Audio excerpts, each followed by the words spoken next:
Alright, what's up you guys? It's your boy, Justin Passetti, back again with another Work Experience Wednesday, and today's topic we are going to talk about how to pass your NCLEX on the very first attempt. But before we get on with that video, just a friendly reminder to please hit that like and subscribe button. It really does help out my YouTube channel, puts my YouTube videos out there, and it also helps you find content that you would like to see in the near future. And also don't forget to follow me on Facebook and on Instagram, all Justin Passetti. I post a lot more on Instagram and it's a lot easier to reach out to me there, so definitely hit me up on Instagram for any of your thoughts or any other comments. But if not, also comment down below on this video if you have any other thoughts or comments on the video itself.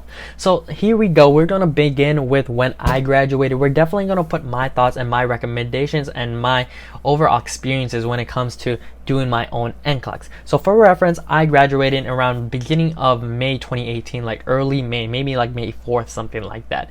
May the 4th be with you.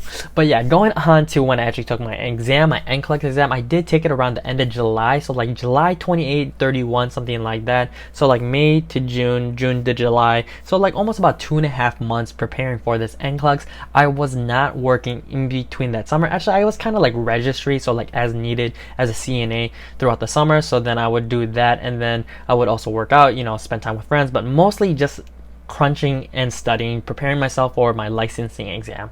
So this is other things I did. So I did my studying through Kaplan, and I also did my studying through UWorld. My overall opinion, I really liked UWorld a lot more because when it comes to the rationales as to explaining why something is right versus why something is wrong, definitely a lot more detailed, and then it definitely takes in more time for them to explain why this was a better answer than the other one. So let me go on to Kaplan first, and then I'll explain more of my strategy for studying with UWorld, because in my opinion, we're going to go with the bad and then with the good. So starting off with Kaplan, there are two parts to it. There is an online course, and then also like attached to it's also in-person class. So the thing I like about in-person, in-person I learn a little better. I like, being around other people that are in the same circumstance as me.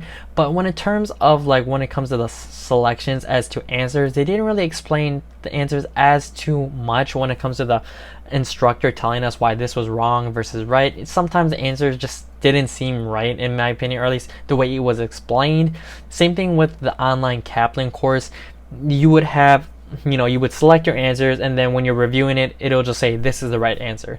It doesn't really explain the rationale, and then doesn't really go into too much detail as why this one was a better answer than that. So that's like the reason as to why I didn't really like Kaplan too much. Yeah, they gave me a couple of like online practice courses, and then I guess I learned a couple of things from the in-person review, some pearls of wisdom, but honestly, it's not really worth it too much in my opinion. In terms of money, I would definitely go with UWorld. I know it's all online, at least for the UWorld that I did. It was all online, no in person.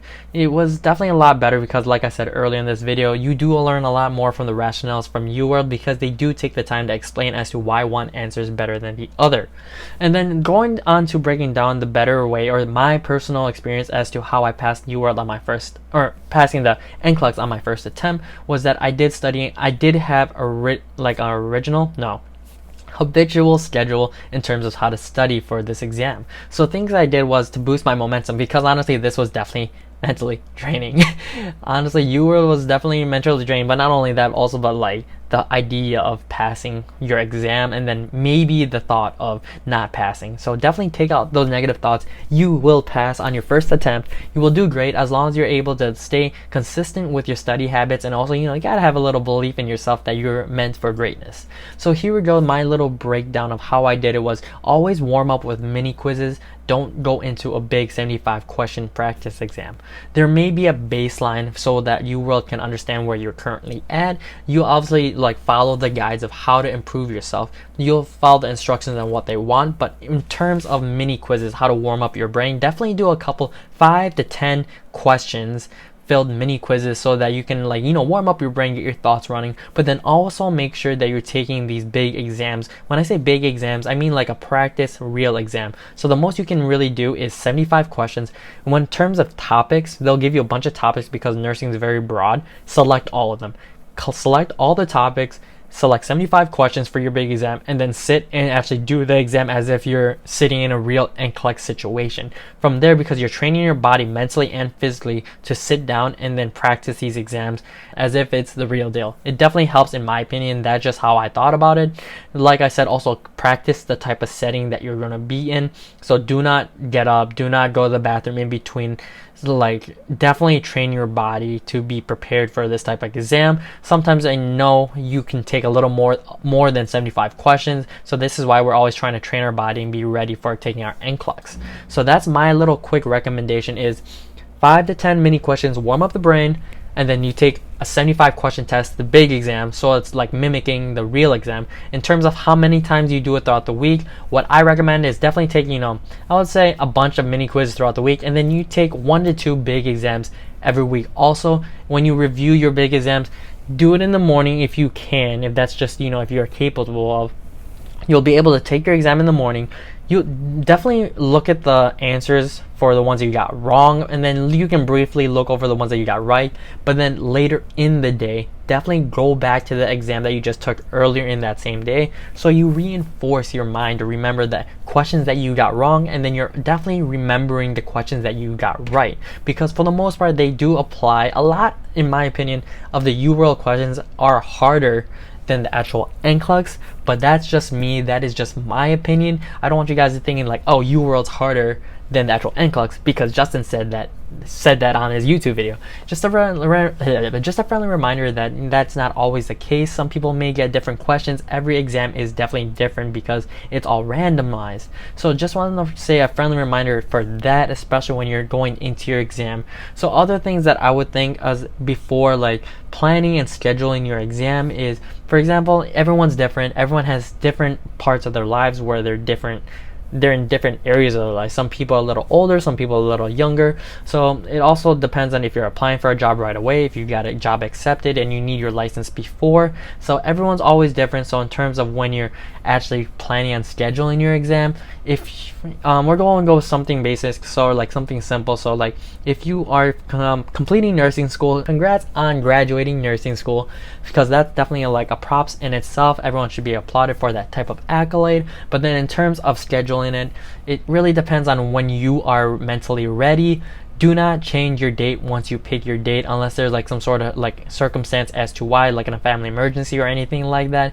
Pick a date and then keep it, and then work towards that date. Because if you continuously change the date of your exam, you're just going to continuously push it back. You always got to be ready. You got to be mentally ready for this exam, because it's it's what you work for. It's the degree that you work for. So continue to stay with that date and then work towards it. So everyone's going to be different. I did take about 2.5 months just because I wanted to like relax for the first week, and then the classes that I took for Kaplan, they were scheduled a little later throughout the month, so that's the reason as to why I scheduled it about 2.5 months afterwards. UWorld, you can honestly buy whenever you're ready. Some people bought it, at least in my cohort of nursing school, some people bought it while in nursing school and they were studying it that way. So everyone's different. They were ready, they already had a job interview, and then they had a job lined up after school, but they had to take their NCLEX exam earlier just for that reason. So once they graduate, take the test, and then they move out, just because they were so ready on going onto the specific floor or whatever position that they applied for. So I'm really hoping that this video was helpful and educational for you guys. If you have any other thoughts, any other questions, or any type of videos that you would like me to make, definitely drop it down in the comment section below. I will read them as soon as I can. I try to reply to everyone as fast as I can, but if you have any other thoughts, any other comments, definitely hit me up on Instagram. So definitely hit me up on Justin Passetti, all on Facebook and on Instagram. I definitely try to reply, or I definitely reply a lot faster on Instagram. But also just a friendly reminder to please hit that like and subscribe button. It really does help on my YouTube channel, puts my YouTube videos out there, and it also helps you find content that you would like to see in the near future. And like I said, here's another thank you. So another happy picture of Kanye West as an appreciation for watching this video all the way through. But I really am hoping to see you guys on another work experience Wednesday. But for right now, it is your boy Justin Passetti. So try to keep up. Hi, deuces.